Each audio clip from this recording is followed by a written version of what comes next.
Welcome to the Daily Bite with your host, Pastor Steve Andrews.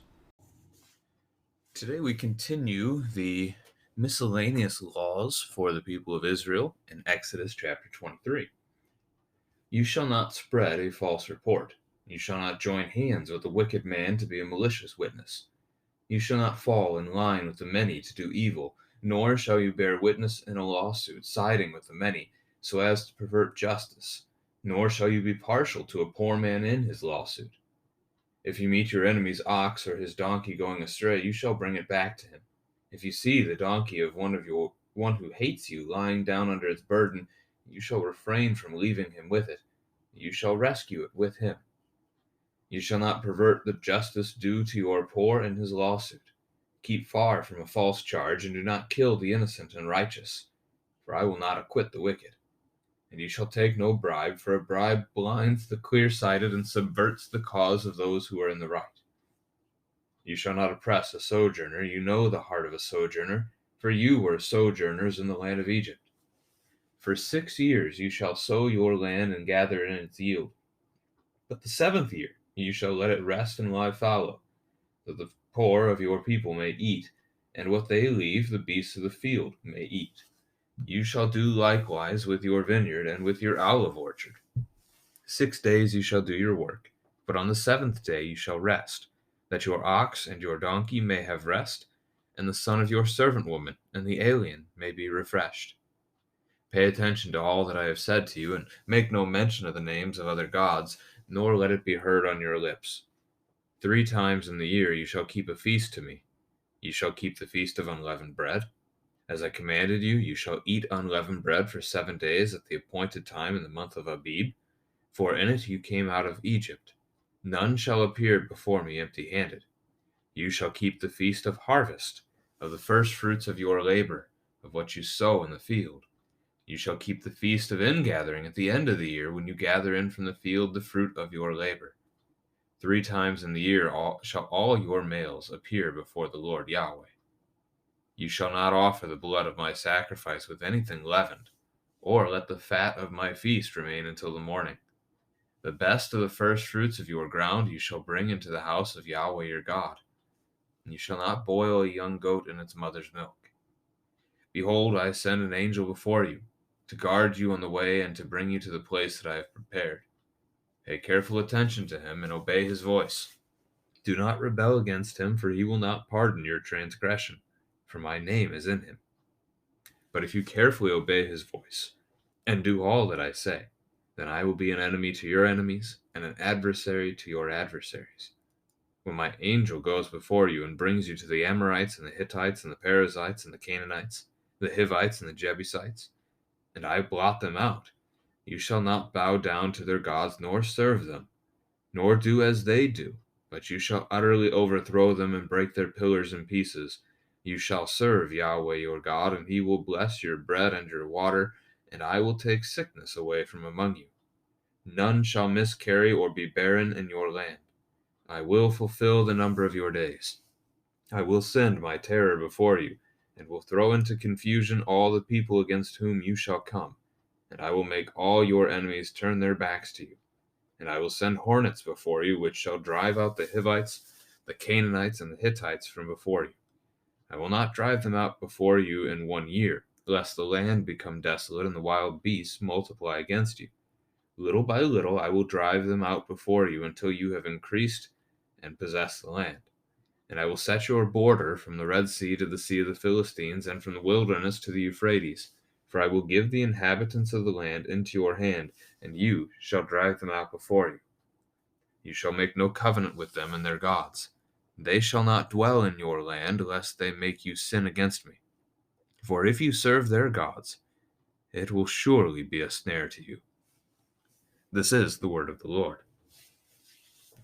So this first section starts out with a little bit more of the idea of justice that we wrapped up yesterday's chapter with. So the first couple of verses there really teach us that we should be truthful and that we should be just. So do the right thing. Always speak truth. Those are the kinds of statements that we're seeing from the text here. Don't give in to do whatever it is that the many are doing. So if all your friends are doing this thing, we call that peer pressure. Still do what is right, even if it means siding against them. Verse 3 tells us not to be partial to a poor man in his lawsuit. Verse 6 tells us not to pervert the justice due to them in their lawsuits.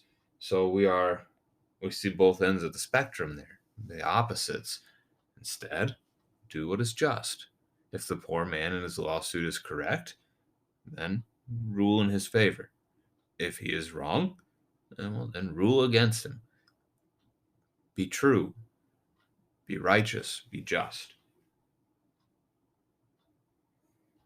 Don't falsely witness against people, but speak the truth.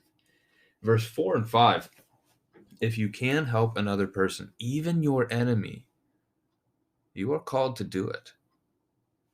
So you get they're both enemies here, right? Verse 4, the enemy's ox or donkey goes astray.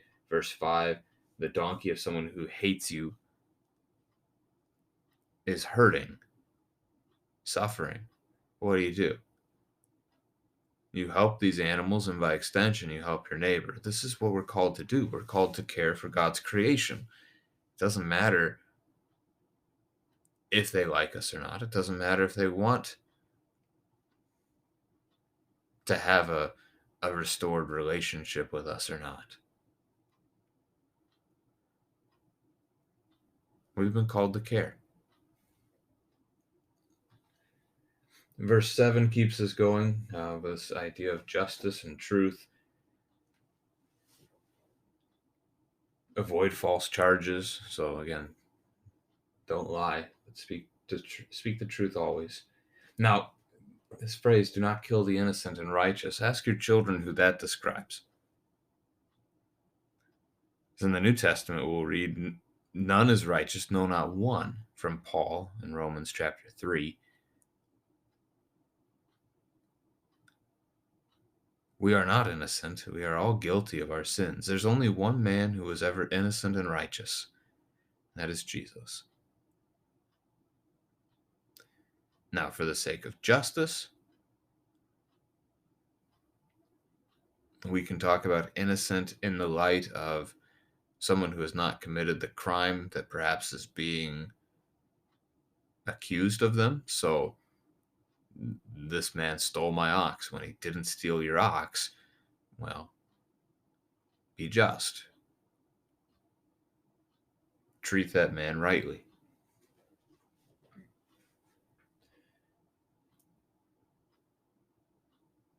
We see that they should not take bribes, which is of obvious benefit, but this is from chapter 18 already. This was the advice Jethro gave to Moses.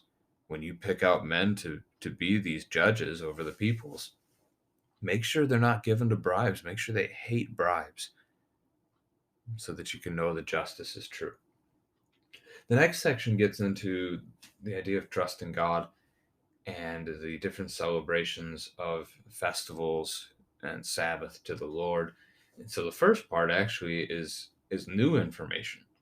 We've had the Sabbath day before. It's part of the commandments in chapter 20. It showed up a little before that back in chapter 16 as well. It shows up here again in verse 12 that your animals even may rest, and the alien among you, so those foreigners who are living in your home, they can be refreshed. Everybody takes a day of rest, not just the head of the household, everyone. But before it, this new information, the Sabbath year, we could call this. So your normal week, 6 days of work, 1 day of rest. Now 6 years of working your fields, 1 year of rest for your fields. This allows the poor to eat. There will be random stuff that does grow. They'll be able to eat from that. Your field itself gets some rest so it can be more bountiful in the years to come. Farmers still do a little bit of this today as they rotate their fields. It's a part of the rotation is to give their fields rest so that they're not overworked. Even creation needs its rest. It's a call to trust God, though. Imagine taking the year off. The Lord will provide. Verse 13 is going to be echoed later in the chapter, the idea that you shouldn't even mention the names of other gods or have them on your lips. So just drive the pagan beliefs out of this land altogether. Verse 14 introduces the idea that they're going to have 3 annual feasts, not just the one Passover feast that we've talked about already in chapters 12 and 13, but this is going to be expanded now to include the Feast of Harvest and the Feast of Ingathering. The Feast of Ingathering is also known as the Feast of Booths, or the Feast of Weeks. The Booths is a reference to their wandering in the wilderness for 40 years. They're to celebrate this feast by setting up tents and living in them for that duration of that feast, for the purpose again of remembering their sin, but also God's care and provision for them. You can read about the harvest and ingathering festivals. You can read them in Leviticus chapter 23. There's about probably 8 or 9 verses on each one of them. The Feast of Unleavened Bread is early. It's the first month of their year. For us on our calendar, it would be March, April kind of time frame, which is why we celebrate Easter when we do. Easter, Good Friday, Holy Saturday, and then Easter Sunday. And that's the end of Holy Week as Christ is crucified and rises again. And that's when they were celebrating the Passover in Jerusalem. The Feast of Harvest is more May, June time, and is the celebration of the first haul of wheat from the field. And then the Feast of Ingathering is more September, October, celebrating the full harvest of God's provision for his peoples. The whole assembly is to gather together before Yahweh these 3 times a year at least. Now, a good question to talk about as a family here would be, what celebrations do you keep each year and why? So you can point to Christmas and Easter, and if you mark other church celebrations like the seasons of Advent and Lent, those kinds of things, or if you're intentional about celebrating Christ's ascension, there's lots of examples here. You can talk about these together as a family as well. Let's see, verse 18, a couple more. They seem like random laws, but they are connected to the Passover. The leaven being left out and not leaving anything until the morning. Those are instructions from Exodus 12. They are to give the first fruits to the Lord. This is, again, their offerings show trust in God, both that they're going to listen and do what he says, but that they trust that he will care for them. If they give him the first and the best, that they know there will be more, that they can do this and still live. That's the thing here. That's the trust factor, both with the Sabbath and with the idea of offerings. The last part of verse 19 probably sounds a little out of place. Not boiling a young goat in its mother's milk. We would think of that kind of cruelly, but the point of that statement on the surface is the idea that you don't use the thing of life to create death. That young goat was to have been nourished by its mother's milk, not killed by it. This actually connects in a way, in a sense, to the rest of the verse and that idea of offerings. Don't take the things of the Lord, which he has given to you that are meant to nourish you, his provisions, and kill yourselves with them. The idolatry of self, the idolatry of stuff, that if I work hard enough, I can make my own way. I don't need God to provide for me. That kind of picture really does tie together with that statement. Then we get to the last section. The rest of the text is about entering into that promised land. And I didn't mention that with the Feast of Harvest and Ingathering. They aren't harvesting or ingathering anything. They're not sowing and keeping a field right now. So these celebrations God is instructing them to keep for the first time are marking this beautiful future reality for them. God is telling them they're going to be able to do these things. And when they do, to continue to trust in him. So we get this idea that an angel will be sent before them to guard them. This angel has the authority and the presence of God, so they are not to rebel against him, but to listen to him and obey him. And if they do this, God will be an enemy to their enemies. which is a good thing. They've seen how that works as God wiped out Egypt's army. They are to blot out the peoples of the land and not serve their gods. That's repeated a couple of times in this section. Verse 24, don't bow down to their gods. Verse 33, lest you serve their gods, it will be a snare to you. Those kinds of ideas.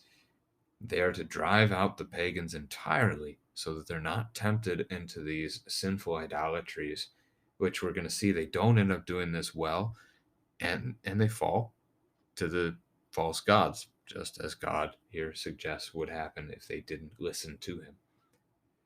Had they listened, God would bless them. Bread and water, he would drive away sickness. There would be no miscarriage or barrenness. They would all live long lives in the land. I mean, these are great promises.